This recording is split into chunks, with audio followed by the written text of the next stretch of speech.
It's always good coming in with a fanfare, right? So, welcome to my Wednesday afternoon. I'm Kerry Howard. I'm coming to you live, and we're just doing these Wednesday afternoon live chats about a range of different areas and things that might affect your organisation. And today I wanted to talk to you briefly about managing expectations around flexible work arrangements. So this is something that we've seen quite a bit following on from COVID, where everybody had to work from home for a period of time. And then in the southern states, we've all had to work from home for a bit longer again this year. And what happened then was when people went back into their work environment, a lot of areas where people sort of thought they would have to go into the office all the time, all of a sudden they kind of went, hey, I can actually do my work from home. And so why do I need to turn up back in the office ever again, right? Now, a lot of this is going to be based on personality type. If you're more extroverted, you want to spend more time being social, being in the office, actually bouncing ideas off people. But those who are introverts are going to want to spend more time actually focused on what it is that they're trying to get a handle on and being able to get a clear run on that. So you'll hear it from staff where they'll say, oh, but I actually think I'm more productive at home.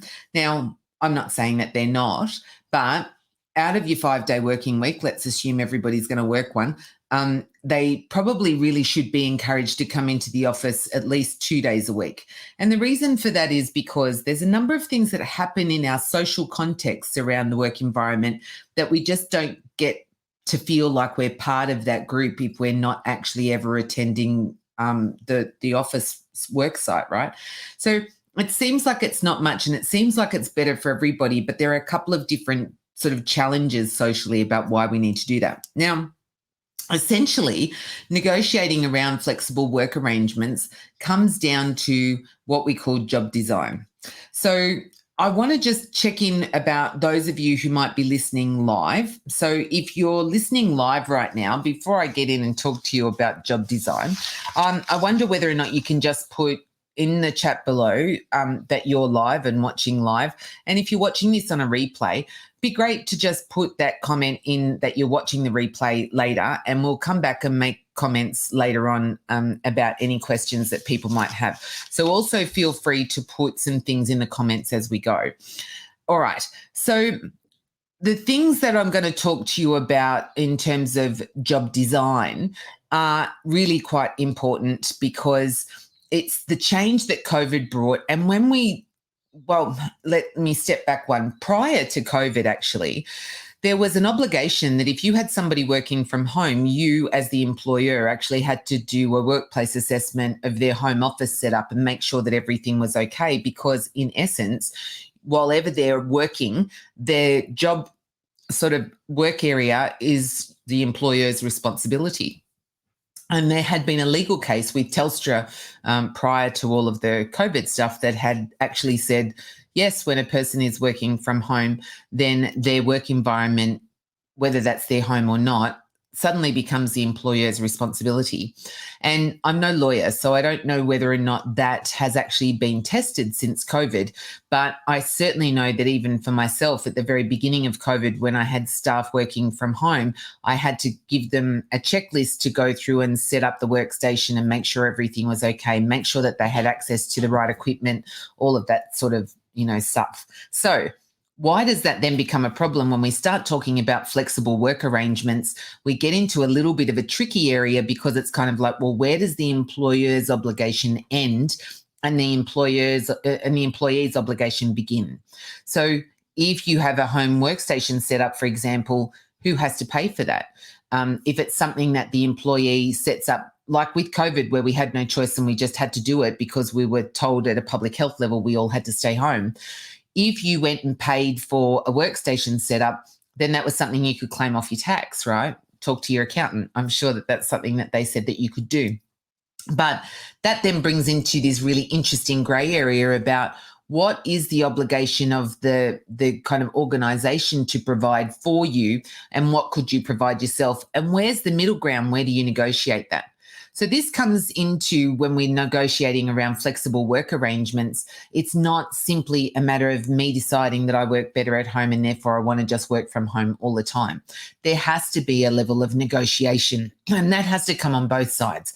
I've done work with another organisation where they were just so used to people being there that what they really wanted was to have people on the ground so that, where if their customers kind of walked in the door, even though at that point a lot of this stuff was being delivered online, but if people did walk in the door, they wanted it to appear that there were people there.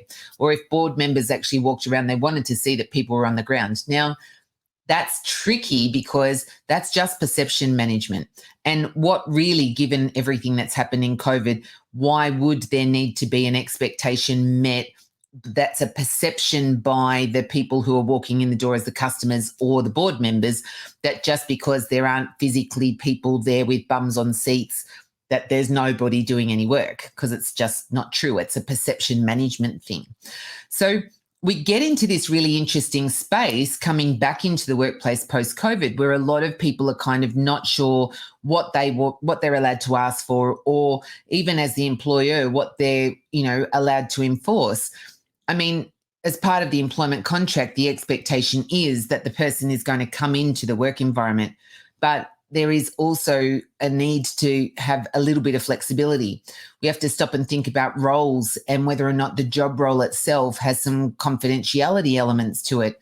But then when people say, but I did that work at home through COVID, it makes it very difficult for you to then, after the fact, enforce that this is something that you expect them to, now stop doing. So COVID really, because of the way that it happened, changed people's expectations. But I think it's really important that both the employer and the employee are looking at it not just being all one way or the other. I've heard people say, but I just find it easier if I don't have to get up and get dressed and go to work in the morning. Well, I understand that. I understand not dealing with travel. I understand not feeling like you have to sort of dress up and present yourself well. But in other areas, part of that process is also what helps us to mentally prepare ourselves to show up and actually focus and deliver on our job, right? If you just roll out of bed and put tracky pants on, is your head really in the game for being focused and being able to kind of get on with things? Now, I'm not saying that it is or it isn't, but mentally we know that when years ago when I first started working from home, I had a separate home office. I had a routine that kind of helped me get my head into workspace, because otherwise there was this blurred line between the two.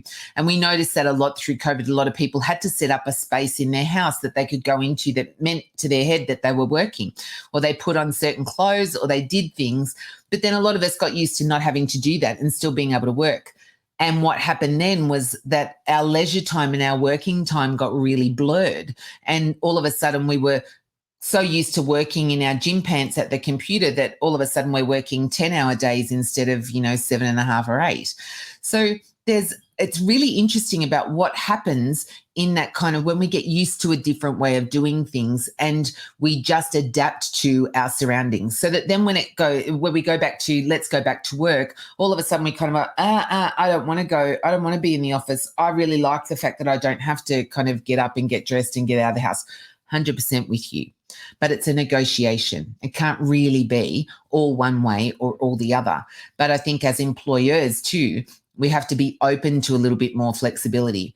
I mean, if you work in a cafe and your job is to deliver, plates to a table because food somebody's ordered, or you're the chef and you got to cook it, you have to be there, right? There are a lot of roles that we've now kind of worked out we can deliver online, but it doesn't necessarily mean that we should do it all the time, because there's a whole range of other things that also impact us, like the inability to be able to have those kind of in the hallway conversations with our colleagues about things that are affecting our work, and that we might pick up on something that's really an interesting little nuance that we would never have picked up on if we weren't actually in the office, because that person wouldn't have stopped and just had an off-the-cuff chat with you. Even if you do have instant messaging stuff, a lot of people don't stop and think about that. And the reverse of that is actually that people don't get a lot of focus time at when they're, working at home, because the employer decides, well, you're working from home, and so you have back-to-back meetings, like constant, one meeting after the other after the other. And there is no time to kind of, have that focus time to actually do the work, as opposed to just strategizing and talking about the work that needs to be done. So there has to be quite a bit of like spread in it. And I say to employers, if you want to make sure that people are actually actively engaged in the work that they're doing all day, there's an element of trust you have to have there. But, have your initial meeting at the start of the day, have another catch up at the end of the day, and then have a look at the work that's being done in between, and making sure that people are clear about what their expectation of their role actually is, and how you know whether or not things are being delivered upon. But it's really, really important at this point that just because we've always done it that way is not actually a reason to continue, and not to allow people to have those flexible work arrangements in the workplace. All right. I hope that helped. If there's anything that you would really like me to answer in these Wednesday lunchtime live chats, please put it in the comments below, and we'll come back to those, and we'll put them into our topics going into the future. So I hope that was really useful. Maybe you could comment below about one thing that you might implement in terms of looking at the changes you might make to your flexible work arrangements in your workplace. And I'd love to see that in the comments below. Have a great Wednesday.